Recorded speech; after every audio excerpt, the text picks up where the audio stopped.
The Smith & Wesson M&P 2.0, it's all the rage. It's all been advertised in gun stores. It's in gun magazines like this one we've got here.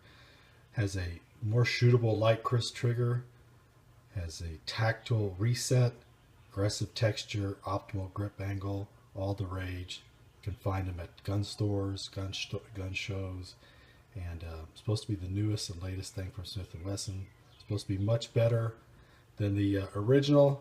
Well, I'm here to tell you that it's not that much better. And I went ahead and succumbed and bought my own model right there. Had it about a month now, 3 weeks or so. And I have a first version. Now that one's in 40, and I can compare it to that one. And then I've got some other eye candy cast members over here to kind of give you an idea that I have been shooting a fair amount of 5-inch guns, 5-inch 9mm, to know what's good and bad. So this gun is okay, but I wouldn't describe it as being the great new improvement that everybody tells you it is. So let's go over some of the features that it's supposed to have. Number one, up at the front, it's got these front grasping grooves for press checks. Unfortunately, they don't work. There's not enough aggressiveness there. There's not enough of them to do anything. Got the little windows here so you can see the frame, the extended stainless steel frame. Okay, great, it's there, but yeah, I think that's just cosmetic, gee whiz stuff. Moving back here, you've got this little indent or detent right here that's supposed to make this more tactical, more positive, more engaging. I don't get it. It doesn't really work. I think the original was much better. Cocking serrations in the back are the same. They work excellent. And what is that? Yeah, what is that right there? Well, that's a safety. It sounds crazy to me. Why would anyone put a safety on a combat handgun?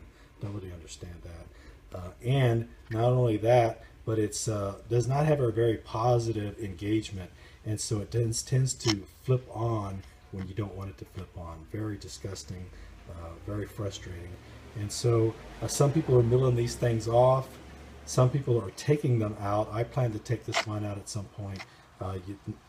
You have to disassemble the gun, knock this pin out, remove this rear sear engagement, take it out, then reset the sear engagement, put that pin back in there.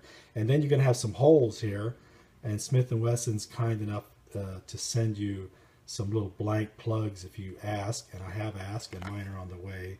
So if I get here and I still own this gun at that time, I'll most likely do that. For my shooting purposes, though, I didn't want to mill them up and destroy them.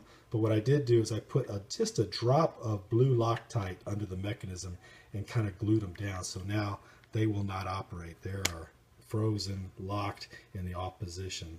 Crazy. The texturing is more aggressive, no doubt about that. I guess it feels good in your hands. I never had any problem with the original Smith & Wesson texturing. I will know that if this rubs on your skin, it will like shred your skin. It'll shred clothing. If you've got it in a holster, you've got a t-shirt that drapes over that, it'll pretty much shred any clothing it comes in contact with. So you're not going to be carrying this gun 8 hours a day, 7 days a week, that's for sure. You're going to destroy your uniform or your shirt or whatever fabric this thing rubs up against, or whatever flesh it rubs up against. I never found the grip texture on the original to be a problem. Still don't, still enjoy that. But whatever, I guess it's an improvement. The slide lock is a problem, I would say, because you cannot actuate the slide from this side. It's totally useless. Even though it says it's ambidextrous and you have an ambidextrous slide lock here, this thing is useless. No matter how much strength you have, you cannot actuate that slide. You cannot release that slide from this stop. And the problem is it has this little indent on this side and locks it in the up or the down position. The up or the down position when it's locked with this little detent here. And when you're on this side over here pulling down on it, it bottoms out before you can exert enough torque on this side to overcome this little detent. So it's useless. It's useless. It doesn't work. Versus the original M&P worked just fine. You could actuate the slide on this side. Let me see if I can do that. I'll see if I can get this slide back here one-handed. One-handed maybe. Yeah, there we go. That was a little rough, but I got it. Okay, so watch. I can just push it here. No problem. Comes back forward.